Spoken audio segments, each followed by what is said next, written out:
இன்னைக்கு திடீர்னு அணைகள் எல்லாம் வேகமாக நிரம்பிக் கொண்டிருக்கிறது. இயற்கை யாருக்கும் சொந்தமானதல்ல. அதை நாம பூட்டியெல்லாம் வைக்க முடியாது. அப்படி நாம தேக்கி வச்சோம்னா நாமளே மூழ்கி செத்து போய் விடுவோம். இப்ப எதுக்கிட்ட திறந்து விட்டீங்க? இப்ப உண்மையில நம்ம தான் போராட்டம் நடத்தணும்.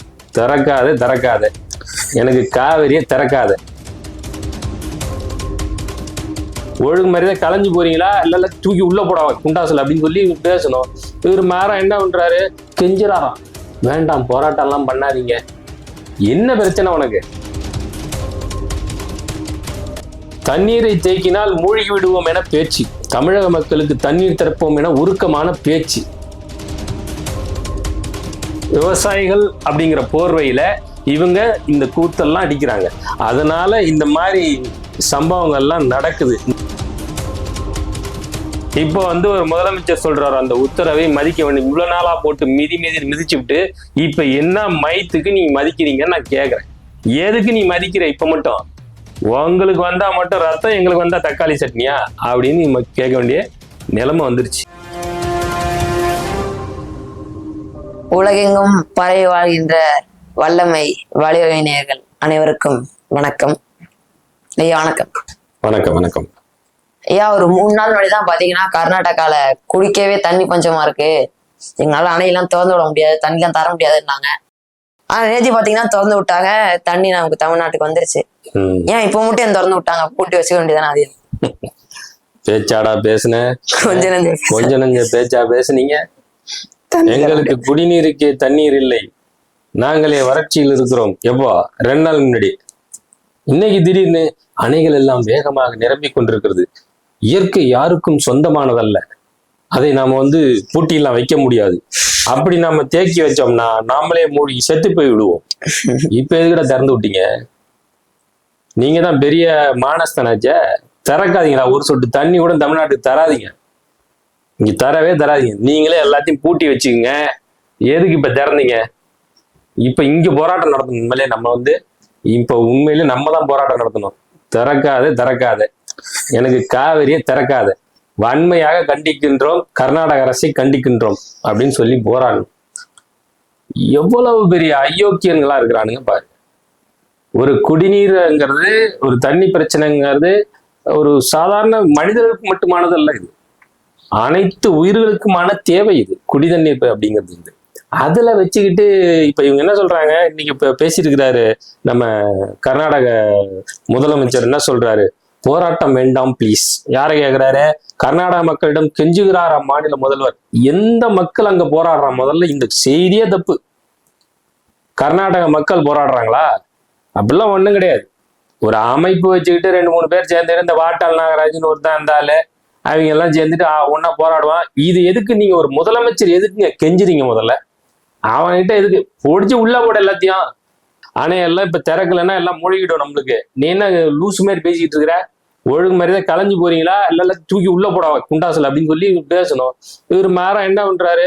கெஞ்சுறாராம், வேண்டாம் போராட்டம் எல்லாம் பண்ணாதீங்க. என்ன பிரச்சனை உனக்கு? அவன் என்ன குண்டு வச்சுட்டானா? என்ன பண்ண வரான்? இருக்கானுங்க.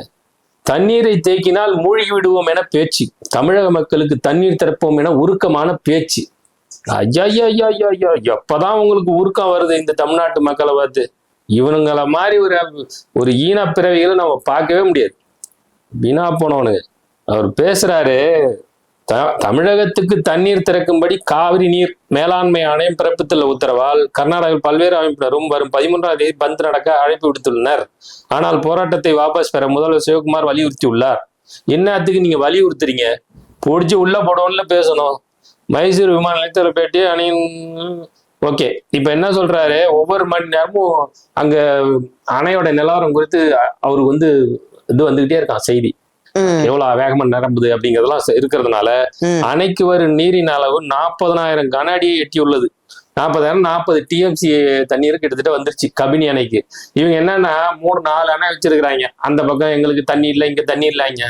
இப்போ இந்த இயற்கை யாருடைய கட்டுப்பாட்டிலும் இல்லைங்கிறதுக்கு இது ஆகச்சிறந்த உதாரணம். இப்ப இது பாத்தீங்கன்னா கேரளாவில கடுமையான மழை பெஞ்சுக்கிட்டு இருக்குது. அதுல கபினி ஆற்றுல வெள்ளப்பெருக்கு ஏற்பட்டு அதன் வழியா கபினி அணைக்கு வந்துருச்சு. காவிரியுடைய துணை ஆறுகள்ல ஒண்ணுதான் கபினி ஆறு. அந்த கபினி ஆறு அதுல மழை பெஞ்சு வந்து எக்கச்சக்கமான தண்ணி வந்துகிட்டு இருக்குது. அது வந்து உடனே கடகட கடகடன்னு ஏறிடுச்சு, நிரம்பிடுச்சு அந்த அணை கபினி அணை. இதுக்கு மேல தாக்கு பிடிக்க முடியாது. ஒரு 1.5 TMC தான் இருக்குது. இன்னும் நம்புச்சுன்னா ஃபுல் கொள்ளளவு அந்த அணை. அதெல்லாம் அப்படிலாம் தேக்கி வைக்க கூடாது. ஒரு 80% வரைக்கும் தான் தேக்குவாங்க, 100% தேக்கக்கூடாது எப்போதுமே. அப்போ அவ்வளவு தூரம் வந்துருக்கனால வேற வழியே கிடையாது. யாரும் கோச்சிக்காதீங்க, போராட்டம் எல்லாம் பண்ணாதீங்க, நாங்க தமிழ்நாட்டுக்கு திறந்து விடுறோம்னு தயவு செய்து தப்பா நினைச்சுக்காதீங்கன்னு கெஞ்சிடாரு அந்த முதலமைச்சர். ஏன்னா இந்த மாதிரி அமைப்புகள் இருக்கிறவங்கள கடுமையான நடவடிக்கை ஒண்ணு அந்த மாநில அரசு எடுக்கணும். அப்படி இல்லையா மத்திய அரசு உடனே நடவடிக்கை எடுக்கணும். இந்த மாதிரி பேசுறவங்க, இந்த மாதிரி போராடுறவங்கள அப்படி நடவடிக்கை எடுக்கணும். ஆனால் மாறா என்ன நடக்குதுன்னா, அங்க எதிர்கட்சியே பிஜேபி தான் அங்க எதிர்கட்சியே, அங்க அவங்க இந்த வேலையை பண்றாங்க. விவசாயிகள் அப்படிங்கிற போர்வையில இவங்க இந்த கூத்தெல்லாம் அடிக்கிறாங்க. அதனால இந்த மாதிரி சம்பவங்கள்லாம் நடக்குது. நீங்க என்னதான் நீங்க நினைச்சாலும் இந்த அணையை நீங்க ஓரளவுக்கு தான் நீங்க தடுத்து நிறுத்தலாம். அதை தாண்டி இயற்கை நம்மை விட மிகப்பெரியது என்பதை அவ்வப்போது நமக்கு நினைவூட்டி கொண்டே இருக்கிறது பல சமயங்கள்ல. அப்படித்தான் சுனாமி, அப்படித்தான் பெருவெள்ளம் இங்க 2015 அப்படி நிறைய சம்பவங்கள் நமக்கு நினைவூட்டிக்கிட்டே இருக்கு. அப்படித்தான் இன்னைக்கு நடந்ததும். இப்ப அவ்வளவு தண்ணி வருது, தண்ணி வேற வழி இல்லாம திறந்து விட்டான் ஷட்டரு. இதுக்கப்புறம் வெடிச்சுவிடும். அவன் வந்து தேக்கி வச்சிருந்தாங்கன்னா அவ்வளவுதான். அப்போ இதனால என்ன சொல்ல வரார் அவர் வந்து, தமிழகத்துக்கு 177.25 TMC தண்ணீரை ஒவ்வொரு ஆண்டும் திறந்துவிட உச்சநீதிமன்றம் உத்தரவு பிறப்பித்துள்ளது. அந்த உத்தரவை மதிக்க வேண்டும்.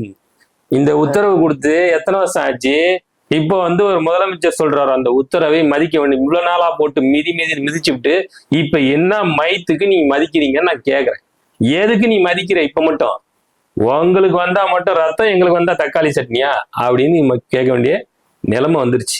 ஏன்னா மரியாதையா பேசலாம்னா பேசலாம். இவங்க வந்து யார பத்தியும் யோசிக்கிறது இல்ல. குறைஞ்சபட்சம் அந்த மாநில மக்களுக்கு வரைக்குமாவது யோசிக்கிறானா அப்படின்னு தெரியல. இவங்க ஒரு குறிப்பிட்ட சின்ன வலயத்துக்குள்ளேயே இருக்கிறாங்க. அதனால இது வந்து ரொம்ப மோசமான அணுகுமுறை. இது வந்து இதுக்கு பிறகாவது இவங்க திருந்தணும். வேற வழி இல்லை. சுமூகமா பேசி இந்த பிரச்சனையை நல்ல வழி கொண்டு வரணும். ஏன்னா நம்மளுக்கு ஏற்கனவே இருந்த மாதிரி 2 ஒப்பந்தங்களும் செல்லுபடி ஆகாம போயிடுச்சு. 1892 ஒப்பந்தம், 1924 ஒப்பந்தம், ரெண்டுமே என்னைக்கு உச்சநீதிமன்றம் 2018 தீர்ப்பு கொடுத்துச்சோ அன்னைக்கே எல்லாம் காலாவதி ஆகி போச்சு. இப்ப இந்த தீர்ப்பு படிதான் இனிமேல் நமக்கு செயல்படுத்தணும். அதுவே செயல்படுத்துறதுக்கு இப்பதான் வந்து உச்சநீதிமன்ற அந்த உத்தரவை மதிக்க வேண்டும். நம் விவசாயிகளையும் நாம் பாதுகாக்க வேண்டும். விவசாயிகள் நலன்களை பாதுகாப்பதில் அரசு உறுதியாக உள்ளது. காவிரி விவகாரத்தில் பாஜக அரசு அரசியல் செய்கிறது அப்படின்னு சொல்லி அவர் சொல்லியிருக்கிறார். அப்போ இது என்னன்னு கேட்டீங்கன்னாக்கா, இது முழுக்க அரசியல் தான் பண்ணிட்டு இருக்கிறாங்க. எந்த மாநிலத்திலையும் அந்த மாநிலத்துல உண்மையிலேயே நீங்க நேரடியா போய் கர்நாடக மக்கள்கிட்ட பேசுனீங்கன்னா யாருக்கும் இந்த மாதிரி ஒரு குரூரமான எண்ணம் எல்லாம் இருக்கவே இருக்காது. இவங்கள மாதிரி அரசியல்வாதிங்க ஒட்டுமொத்த கர்நாடக மக்களின் மனநிலை போல இங்க பிரதிபலிக்க பாக்குறாங்க. அது அப்படி கிடையாது. நம்மள மாதிரிதான் அவங்களும் ரத்தமும் சதையும் நகவும் எல்லாம் ஒரே ஒரு வெவ்வேறு மாநிலத்துல இருக்கிறோம். ஆனா ஒரே உணர்வு தான் இருக்கும். ஏன்னா எல்லாருக்கும் உங்களுக்கும் தண்ணி வேணும், எனக்கும் தண்ணி வேணும் அப்படிங்கிற எண்ணம் தான் அங்க இருக்கிறவங்களுக்கும் இருக்கும். நிச்சயமா நம்மளும் மதிக்கிறோம். அவங்களுக்கு வந்து குடி தண்ணீருக்கே பஞ்சம்னு சொல்லும் போது அப்ப நம்ம யோசிச்சு எப்படி பண்ணலாம்னு அப்புறம் வேணா பேசிக்கலாம் அதை வந்து. ஆனால் நீங்க இப்ப திறந்து விடுறதெல்லாம் கணக்கெடுக்க கூடாது. ஏன்னா இப்ப திறந்து விடுறது வந்து உன்னால முடியல, தேக்கி வச்சுக்க முடியல அப்படிங்கிறதுனால திறந்து விடுற. ஆனால் உச்சநீதிமன்றம் கொடுத்த தீர்ப்பின் அடிப்படையில் நீங்க திறந்து விடணும் ஒவ்வொரு மாதமும். அப்படி பார்த்தாலே இந்த ஜூன் ஜூலை மாதம் 2 மாதத்துக்கு மட்டுமே உங்களுக்கு வந்து நமக்கு வந்து அவங்க திறக்க வேண்டிய நீரின் அளவு அப்படின்னு ஒண்ணு இருக்குது. ஒவ்வொரு மாதமே இருக்குது. அதுல வந்து இப்ப குறிப்பா பாத்தீங்கன்னா ஜூன் மாதம் 9.19 TMC தண்ணீர் திறந்திருக்கணும். ஜூலை மாசம் மட்டும் 31.24 TMC தண்ணீர் திறக்கணும். இந்த ஆகஸ்ட் ஆரம்பிச்சிருச்சு. இந்த மாசத்துல 45.95 TMC தண்ணீர் திறக்கணும். இந்த நீரை ஒரு மாதத்தில் 4 பங்குகளாக பிரிச்சு நீ கொடுத்துடணும். அது எப்படி கொடுப்பியோ. ஆனா இப்ப ஜூலைக்கும் ஜூனுக்கும் சேர்த்தீங்கன்னா கிட்டத்தட்ட 42 TMC தண்ணீர் திறந்திருக்கணும். ஆனா அதுக்கு போராடிக்கிட்டே இருந்தோம், திறக்கல. ஆனா இன்னைக்கு திறந்துடுவான். ஏன்னா இன்னைக்கு 2 நாளா திறந்துட்டு கிட்டத்தட்ட ஒரு நிமிடத்திற்கு 25,000 கனஅடிக்கு மேலாம் திறந்துட்டாங்க. அவ்வளவு தண்ணி வந்துட்டு இருக்குது. இதெல்லாம் வேற வழி இல்லாம திறந்தது. இதெல்லாம் உபரி நீர்னு சொல்லுவாங்க, எக்ஸஸ் வாட்டர். அதெல்லாம் கணக்குல எடுக்கக்கூடாது. இதை வந்து அவங்க நியாயமா தீர்ப்புப்படி திறக்கணும். இதற்கு பிறகாவது அவங்க வந்து நல்லபடியா யோசிச்சு நல்ல முடிவை எடுத்து மக்களுடைய மனநிலையை மதிச்சு உணர்வுகளுக்கு மதிப்பளிச்சு அவங்க நடக்கணும் அப்படின்னு நம்ம எதிர்பார்க்கிறோம். பார்ப்போம் என்ன நடக்குதுன்னு, காலம் பொறுத்து தான் பார்க்கணும் நம்ம இதுல. சரி, இப்போ தண்ணியை திறந்து விட்டாங்க, அது நமக்கு ஒரு நல்ல விஷயம் எடுத்துப்போம். இப்போ இது மாதிரி இப்போ எக்ஸஸான வாட்டர் தானே இப்ப சொன்னீங்க. அந்த எக்ஸஸா வர வாட்டரை நம்ம பாதுகாத்துக்க தவிர்க்கிறோமா? அப்படி பாதுகாக்கணும்னா எப்படி பாதுகாக்கலாம்? ஏன்னா வருஷம் வருஷம் இதேதான் நடக்குது. நம்ம ஒரு வாட்டி கையை நின்றுட்டு இருக்கோம், அவங்க முடியாதுன்னும் போது இது மாதிரி ஏதாவது மழை பெய்யுது, மழை பெஞ்சது உடனே அவங்க திரும்ப இது மாதிரி அவங்களால முடியலனாதான் திறந்து விடுறாங்க. அதை நம்ம தடுக்கலாமா? அதை நம்ம தடுத்து நம்ம நிறுத்திக்கலாமா? நம்ம பாதுகாத்துக்கலாமா? இல்ல இது இந்த கேள்வி இந்த சிக்கலினுடைய அடுத்த கட்டத்துக்கு எடுத்துட்டு போறீங்க. அதாவது இந்த காவிரி சிக்கல்ன்றது நான் ஏற்கனவே சொன்ன மாதிரி, நம்ம ஏற்கனவே பேசின மாதிரி, இது சில நூற்றாண்டு கால பிரச்சனை. ஏற்கனவே நம்ம ஏற்கனவே சில வீடியோவில் பேசியிருக்கோம் இதை நம்ம. அப்போ அது வெள்ளைக்காரங்காலத்திலேருந்து இருந்த பிரச்சனை. இது நம்ம மாற்றி மாற்றி சண்டை போட்டுக்கிட்டு இருக்கிறோம். இது ஒரு பக்கம் நடந்தாலும் இப்போ மழை பெய்யுது, கடுமையா மழை பெய்யுது. இப்போ இன்னைக்கே பார்த்தீங்கன்னா 2 நாள் முடியலேருந்து இவங்க நிறைய திறந்துட்டாங்க. 25,000 கண்ணாடி தண்ணீர் திறக்கிறாங்க. கபினியாலேருந்து திறந்துடுறாங்க. அப்படி திறந்த உடனே நமக்கு தான் இங்க சேருது. அது அங்க திறக்கிறாங்க அப்படின்னாக்கா, அங்கேருந்து திறந்து கிட்டத்தட்ட 200 கிலோமீட்டர் தூரம் அது பயணிச்சு தமிழக கர்நாடக எல்லையான பிலிகுண்டுலுங்கிற ஒரு இடம் நமக்கு இருக்குது, ஒகேனக்கலுக்கு முன்னாடி. அந்த பிலிகுண்டுலுங்கிற இந்த இடத்துலதான் மத்திய அரசாங்கத்தினுடைய காவிரி நீர் அந்த ஒரு அமைப்பு அங்க வச்சிருக்கிறாங்க. என்ன பண்ணுன்னா அங்கதான் அளப்பான். அதாவது அவங்க திறந்து விட்ட தண்ணி எவ்வளவு வந்திருக்குது தமிழ்நாட்டுக்கு அப்படின்னு அந்த இடத்துல தான் அளந்து பார்ப்பாங்க. எவ்வளவு தண்ணீர் இவங்க திறந்திருக்காங்க, நம்மளுக்கு எவ்வளவு சேர்ந்துச்சுங்கிறது. அப்போ அந்த இடத்துக்கு அடுத்த சில நிமிடங்கள்லயே நமக்கு ஒகேனக்கல் வந்துடும். ஒகேனக்கல்ல இருந்து நம்மளுக்கு மேட்டூர் அணைக்கு இந்த நீர் போய் சேர்ந்துடும். மேட்டூர் அணை நிரம்பின உடனே மேட்டூர் அணையிலேருந்து திறப்பாங்க. அதுலேருந்து திறந்த பிறகுதான் டெல்டா மாவட்டங்களுக்கு எல்லாம் போகும். அதுதான் இந்த குறுவை சாகுபடி, சம்பா சாகுபடி, முப்போகம் விளைந்த நம்ம தஞ்சை மாவட்டம் சொல்லுவோம் இல்லையா, அந்த தண்ணீர் வந்துச்சுன்னா அதை வச்சு அவங்க விவசாயம் பண்ணுவாங்க. இது பல மாவட்டங்களுக்கு கிட்டத்தட்ட 15லேருந்து 18 மாவட்டங்கள் நமக்கு காவிரி நீர்னால, காவிரி ஆத்து நீர்னால பயன்பெற்றுக்கிட்டு இருக்கோம். இதை இப்படி பயணிச்சு பல மாவட்டங்களை தாண்டி கடைசியா நம்மளுடைய மயிலாடுதுறை மாவட்டத்தில் இருக்கக்கூடிய பூம்புகார், அந்த பூம்புகார் இடத்துல போயிட்டு வங்காள விரிகுடாவோட போய் சேர்ந்துரும், கடல்ல போய் கலந்துரும். அங்க உருவாகி இப்படிதான் போய் கலக்குது. அது இதுக்கு இடையில நம்ம என்ன செய்யணும், அங்கங்க செக் டேம்ஸ், தடுப்பு அணைகள்னு சொல்லுவாங்க, அதை கட்டி அதை அங்கங்க தேக்கி வச்சு நீர்நிலைகளை பெருக்கணும். ஆனா மாறா இந்த திராவிட ஆட்சிகள்ல கெடு வாய்ப்பாக கடந்த அரை நூற்றாண்டுக்கு மேலாக சொல்லிக் கொள்கின்றபடி எந்த விதமான முன்னெடுப்பும் இது போன்ற விஷயங்கள்ல இவங்க செய்யவே இல்லை, கவனம் செலுத்தவே இல்லை. என்ன சொல்ல போனா காவிரியே சிக்கலானதுக்கே இவங்கதான் காரணம். இவங்க ஒழுங்கா வழக்காடி இருந்தா இவங்க இந்த திராவிட கட்சிகள்லாம் சேர்ந்து அதிமுக கூட ஒரு பங்குல சேர்த்துக்கலாம். ஆனா திராவிட முன்னேற்ற கழகம் இதுல மிக மோசமாக செயல்பட்டதுன்னு தான் இதுல சொல்லணும். அது நம்ம தனியா பேசுவோம், அது பெரிய கதை அது. அதனால இதை அடிப்படையில இவங்க இந்த உள்கட்டமைப்புகளை சரியா செய்யல. ஆனால் 9 ஆண்டு காலம் மட்டுமே ஆண்ட காமராஜர் அவர் எல்லா இடங்களும் எல்லாத்தையும் யோசிச்சார். நீர் பெருக்கம், நீர் தேக்கம் எப்படி செய்வது, தொழில் பெருக்கம் எப்படி கொண்டு வர்றது, கல்வி எப்படி எல்லாரும் கொண்டு போய் சேர்க்கறது, உள்கட்டமைப்பு, சாலை வசதிகள், குடிநீர் தேக்க தொட்டிகள் எல்லாத்தையும் அவர் தான் செஞ்சார். அப்போ அவர் செஞ்சு வச்சுட்டு போனதுக்கு அப்புறம் 1963 அவர் பதவி விலகிட்டு வந்துட்டாரு. 67 வரைக்கும் காங்கிரஸ் ஆட்சி தான் இருந்தது. ஆனாலும் 63லயே அவர் 64லயே அவர் பதவி விலகி வந்துடுறாரு. அதுக்கப்புறம் அந்த மீதி இருந்த 2-3 ஆண்டுகளும் பக்தவச்சலம் தான் முதலமைச்சரா இருந்தார்.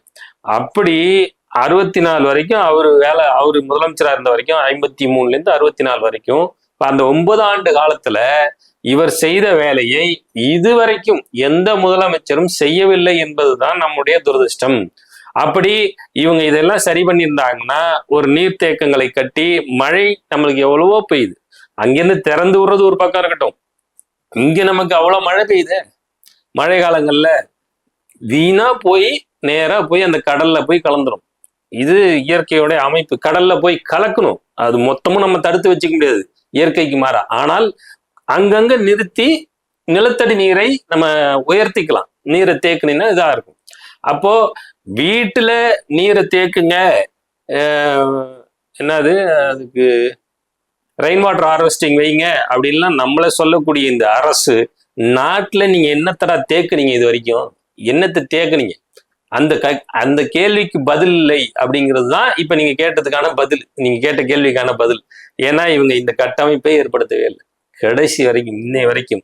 இதுக்கு நம்முடைய சோழ மன்னர்கள் ஆண்ட காலத்துல சோழ மன்னர்கள் தான் அங்கங்க மிகப்பெரிய வாய்க்கால்கள், ஏரிகள், குளங்கள் எல்லாம் வெட்டினாங்க. நம்ம ஊர் பக்கத்துல கங்கை கொண்டம் பக்கத்துல பாத்தீங்கன்னா பொன்னேரி இருக்கும், அந்த சைடுல 2 பக்கம் பாத்தீங்கன்னா மிகப்பெரிய ஏரி இருக்கும், நீர் நிரம்பி எப்போதும் இருக்கும். பல இடங்கள் அவங்க இந்த நீர் மேலாண்மையில மிக பெரிய வல்லுநரா இருந்தாங்க நம்முடைய சோழ மன்னர்கள் தான். அதை இவங்க கடைபிடித்திருந்தாலே இன்னைக்கு நாம நிச்சயமாக இது ஒவ்வொரு முறையும் அவங்கள்ட்ட கையேந்தி நிற்க வேண்டிய நிலைக்கு நம்ம தள்ளப்பட்டிருக்க மாட்டோம். 2 மாநிலங்களும் பகை மாநிலங்களாகவே மாத்தி நிறுத்திருச்சு இந்த பிரச்சனை. இப்ப நீங்க இந்த சிக்கலுக்கு ஞானப்பிரகாசம் ஐயான்னு ஒருத்தர் இருக்கிறாரு. அவர் நம்ம தஞ்சாவூர் மாவட்டத்துல தான், கும்போணம் பக்கத்துல தான் இருப்பாரு. அவர் ஒரு இது சொல்லுவார், வரப்பை உயர்த்தி நீரை தேக்கினால் அதை விட பெரிய ஆயுதம் ஒண்ணுமே இல்லை. நீங்க அவரு எளிதா உதாரணம் சொல்லுவாரு. நீங்க சோறு வைக்கிறீங்க அப்படின்னா ஒரு கொதிநிலை வரும், அந்த கொதிநிலை ஆவியாகும், அந்த ஆவியாய் மேல போகும். அது மாதிரி அந்த ஆவியே போகாம வச்சுதான் உள்ள சோறாகுது நெல் போட்டீங்கன்னாக்கா. அப்போ இவ்வளவு பெரிய உயரத்துல கிட்டத்தட்ட ஒரு ஆள் அடி உயரத்துக்கு அவர் வரப்ப உயர்த்த சொல்றாரு. ஆனா நம்ம நார்மலா பாத்தீங்கன்னா நம்மளுடைய வயல்வெளிகள்லாம் இத்தினோண்டு 1/2 அடி உயரம் கூட இருக்காது வரப்பு. அப்படி இருந்ததுன்னா எல்லாம் நீர் ஆவியாகி வெளியே போயிரும். தமிழன் நெல்லுங்கிற ஒரு செயற்கை பயிரையே அதுக்குதான் கண்டுபிடிச்சாருங்கிறாரு. செயற்கை பயிர் நெல்லு. இந்த நெல்லை கண்டுபிடிச்சு நெல் சாகுபடி பண்ணி நீரை தேக்கி இந்த இடத்துல தேக்குற மாதிரி வேற எங்கேயுமே தேக்க முடியாதுங்கிறாரு. இவரை போன்ற நபர்கள் எல்லாம் நம்ம சேர்த்துக்கிட்டு எப்படி இதை சரி செய்யறதுன்னு பார்த்து நம்ம உள்கட்டமைப்பு வசதிகளை நீர் தேக்கத்தை உண்டு பண்ணி நம்மளே இந்த நீர் தேவைகளை நாம எப்படி தன்னிறைவு அடையலான்னு யோசிக்க ஆரம்பிச்சிட்டாங்கன்னாவே நமக்கு இந்த விஷயங்களுக்கெல்லாம் தீர்வு கிடைச்சிடும்.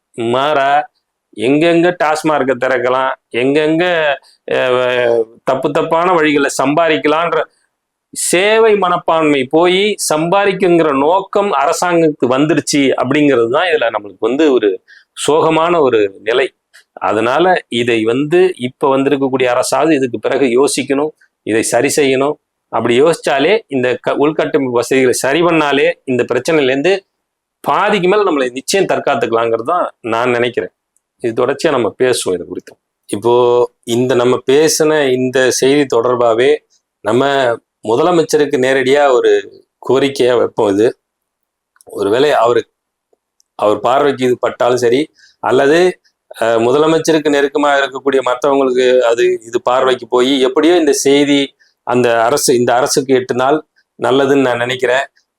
இதுவரைக்கும் இருந்த இந்த திராவிட ஆட்சிகள், இருவரும் கட்சியினுடைய அந்த ஆட்சியினுடைய முறையை வெறுத்து தான் உங்களை மக்கள் தேர்ந்தெடுத்திருக்கிறாங்க, உங்கள் மீது மிகுந்த நம்பிக்கை வச்சிருக்கிறாங்க. அதனால நீங்களே நிறைய மேடைகள்ல சொன்ன மாதிரி உங்க விஜயா, உங்க அண்ணனா, உங்க தம்பியா, உங்க சித்தப்பாவா அப்படிதான் பாக்குறாங்க. ஒவ்வொரு குடும்பத்திலையும் என்ன அப்படின்றாங்க. அந்த உரிமையோடு கேட்கின்றோம், இந்த நீர் மேலாண்மையில அதிகமாக கவனம் செலுத்துங்க தயவு செய்து. அதாவது இந்த நீர் தேக்கங்களை உருவாக்குங்க. செக் டேம்ஸ்ன்னு சொல்லப்படக்கூடிய இந்த நீர் மேலாண்மையே சரியா செஞ்சிட்டோம்னாலே பாதி பிரச்சனையை நம்ம தீர்த்துடலான்றது என்னுடைய தாழ்மையான கருத்து. நிறைய பேர் எல்லாரும் பெரியவங்க எல்லாரும் இதை சொல்லுவாங்க, நான் ஒன்றும் புதுசா சொல்லிடல இதை. ஆனால் இதை கவனம் செலுத்துங்க அப்படிங்கிறது தான் நம்மளுடைய ஒரு கோரிக்கையா இருக்கு. நீங்க இதை செய்வீங்கன்னு எல்லோரும் போல நானும் நம்புறேன். நன்றி, வணக்கம். பார்க்குற மக்கள் அனைவரும் லைக், ஷேர், கமெண்ட் மற்றும் சப்ஸ்கிரைப் பண்ணிக்கோங்க. நீங்க பண்ற ஒரு லைக், ஷேர், கமெண்ட் மற்றும் சப்ஸ்கிரைப் தான் எங்களை இது மாதிரி நிறைய வீடியோஸ் பண்ண ஊக்கப்படுத்தும். அது மட்டும் இல்லாம உங்களோட கருத்துக்களை மறக்காம கமெண்ட் செக்ஷன்ல சொல்லுங்க, அதை நாங்க கண்டிப்பா பார்ப்போம். அது மட்டும் இல்லாம உங்களுக்கு வேற தலைப்புல எங்களுக்கு இந்த மாதிரி காணொலி வேணும்னாலும் சொல்லுங்க, அதையும் நாங்க போடுவோம். மறக்காம பண்ணிடுங்க. நன்றி.